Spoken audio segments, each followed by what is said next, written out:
Shalom frère, vous êtes bénis dans le nom de notre Seigneur Jésus-Christ. Aujourd'hui, cette vidéo que je fais n'est pas une prédication. Je veux répondre à une question. Et cette question est la suivante. Pourquoi la Bible ne permet pas à la femme d'enseigner?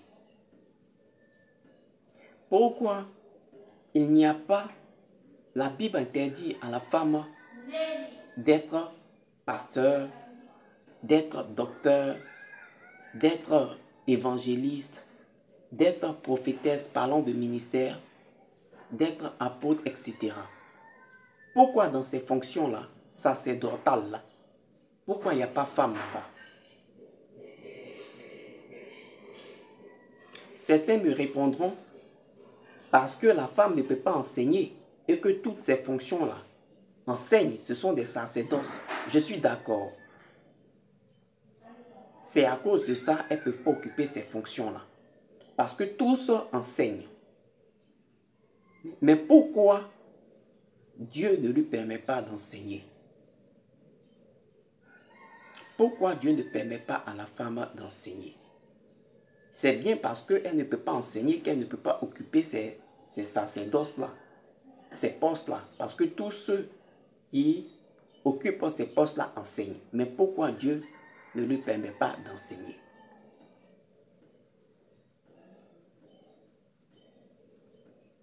Nous savons très bien qu'il y a des passages dans la Bible qui sont clairs que la femme ne doit pas enseigner. Vous suivez, nous avons Timothée, nous avons Corinthiens. Vous suivez très bien. Nous avons même dans l'Ancien Testament ce qui se faisait. Vous suivez très bien. Mais pourquoi Dieu ne permet pas à la femme d'enseigner? Et que cela est réservé qu'aux hommes. C'est cela que l'Esprit hier, dans la nuit d'hier, l'Esprit m'a permis de comprendre et que je veux partager avec vous.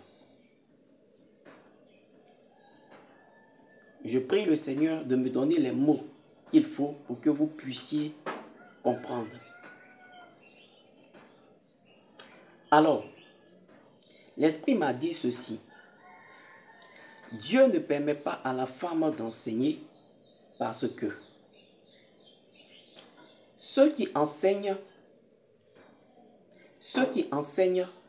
la parole de Dieu, quand un homme enseigne la parole de Dieu et qui prêche la parole de Dieu, c'est Christ qu'il est en train de prêcher. Vous suivez très bien. C'est Christ qu'il est en train de prêcher. Christ, c'est la parole. Vous suivez? Quand un homme parle de Dieu, la parole qui sort là, qu'il est en train de prêcher, c'est Christ qu'il est en train de prêcher. Or, Jésus-Christ est la vie. Il dit bien, ses paroles sont esprit et vie. Jésus-Christ est la vie. Donc, quand quelqu'un enseigne, il est en train de prêcher la vie. Il est en train de donner la vie. Vous suivez très bien. Et cette vie qui donne là, quand quelqu'un qui reçoit cet enseignement-là, cette parole-là, cette prédication-là, et croit en cette prédication-là, automatiquement, qu'est-ce qui se passe? Quand la personne croit, la personne se fait baptiser, qu'est-ce qui se passe?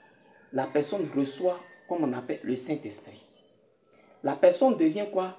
Fils de Dieu ou fille de Dieu. Vous suivez? La personne reçoit la vie. Et ça donne quoi? Ça donne naissance. Vous suivez très bien. Quand il prêche, c'est la vie, la parole, Jésus-Christ qui est la vie, qui donne. Et celui qui la reçoit, quand ça tombe dans une bonne terre, ça produit un enfant ou une enfant, une fille ou un fils. Vous suivez très bien? Ok. Or, suivez-moi très bien. Or, suivez-moi très bien. Le germe de vie qui fait enfant, le germe de vie qui fait enfant, c'est-à-dire le sperme, dans lequel est contenu le spermatozoïde, vous suivez très bien, ne vient pas de la femme, mais ça vient de l'homme. Vous suivez très bien, ça vient de l'homme. C'est l'homme qui éjacule, vous suivez très bien, et donne ce qu'on appelle le sperme, dans lequel il y a le spermatozoïde qui est la vie, le germe de vie. Et quand ça trouve une femme qui est fertile, ça produit quoi? Ça produit un enfant. C'est la même chose pratiquement. Le sperme qui est éjaculé chez l'homme, c'est quoi? C'est la vie. Vous suivez? Quand ça trouve un terrain fertile, ça produit un fruit, un enfant. Donc le prédicateur, quand il prêche la parole de Dieu, cette parole-là qui est la vie, là, va. C'est comme un sperme qui a été éjaculé. Vous suivez très bien. Ce sont des types, hein? Ce sont de vrais types. C'est pourquoi l'homme est le type de Jésus-Christ, de Dieu. Vous suivez très bien. L'homme est le type de Jésus-Christ. Donc, quand le prédicateur est en train de prêcher, la parole qui sort, c'est comme un sperme qui a été éjaculé. Vous suivez très bien. Et quand ça trouve quelqu'un qui peut croire, vous savez que quand ça trouve une église qui peut croire, vous suivez très bien, automatiquement, ça rentre dans cette personne qui croit, ça fait un enfant. C'est la même chose. Vous suivez très bien. Oh, écoutez bien. La femme n'est pas un type de Christ. Elle n'est pas homme. Elle ne contient pas de vie. Vous suivez très bien. Elle ne contient pas de vie.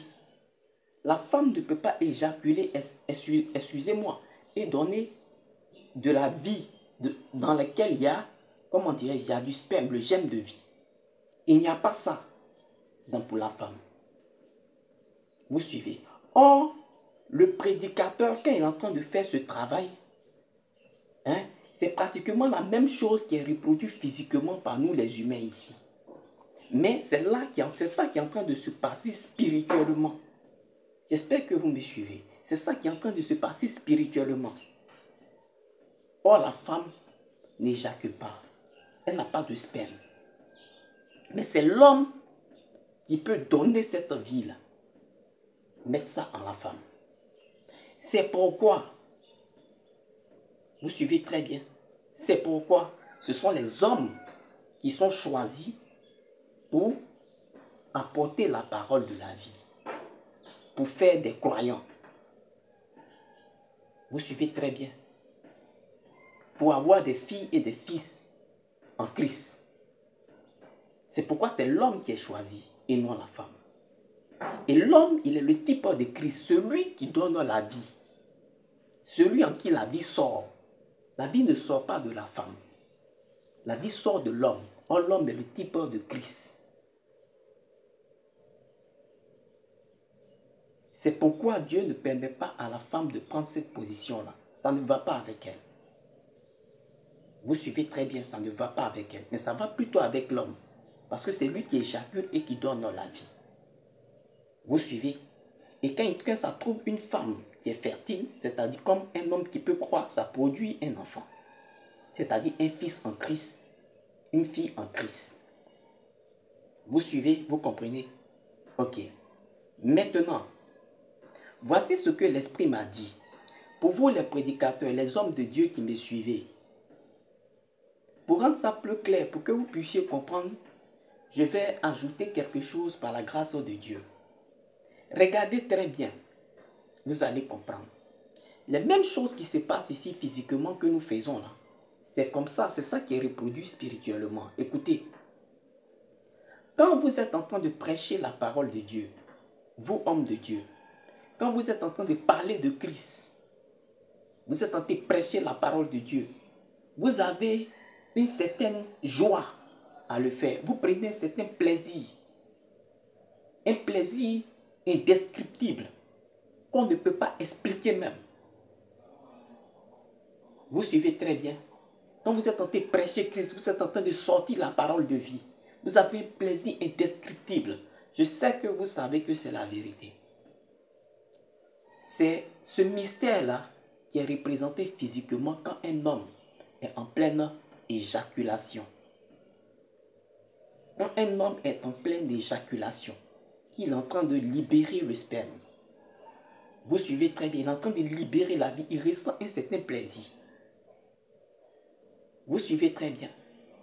Et ce que vous êtes en train de faire, quand vous faites ça, vous parlez de la parole de Dieu, vous êtes comme en train de libérer la vie. Sinon, vous êtes en train de libérer la vie. C'est ce qui vous donne un certain plaisir. Il n'y a rien de truc, on appelle ça comment même, de spirituel qui n'est pas typique, qui n'a pas de type ici. Ce que nous vivons là, hein, ça explique les choses spirituelles qu'on ne voit pas. Donc c'est pourquoi quand vous parlez de Dieu, vous prenez un certain plaisir à le faire. Parce que vous êtes en train de libérer la parole de Dieu. C'est la vie qui s'en va comme ça. Et si pendant que vous êtes en train de prêcher, il y a quelqu'un qui peut croire automatiquement, ça fait des fils et filles de Dieu. Si ça tombe dans une église vraie, vous suivez très bien. C'est la raison pour laquelle quand vous êtes en train de prêcher, frère, vous éprouvez une certaine satisfaction, un certain plaisir à libérer la parole. C'est la même chose. C'est la même chose. Ce mystère, je rends gloire à Dieu si ça a édifié des personnes. C'est quelque chose, c'est pourquoi je n'ai pas pris, frère, la Bible aujourd'hui. Parce que ça ne se trouve pas dans la Bible. C'est une révélation qui hier m'a été expliquée par l'Esprit. Vous suivez très bien, qui m'a été expliquée par l'Esprit. Et j'ai décidé de partager ça avec vous. Voilà la raison pour laquelle la femme ne prêche pas. Parce que d'elle ne vient pas le germe de vie, mais ça vient de l'homme. Donc, ce travail qui est fait là, pour emmener, pour donner naissance, pour sortir la vie, qui est la parole de Dieu, et donner aux gens, ça ne peut pas être la femme qui le fait, mais l'homme. Voilà la raison pour laquelle les choses sont comme ça. Et l'homme, il est le type du Seigneur Jésus-Christ, de Dieu qui donne la vie. Shalom, frère.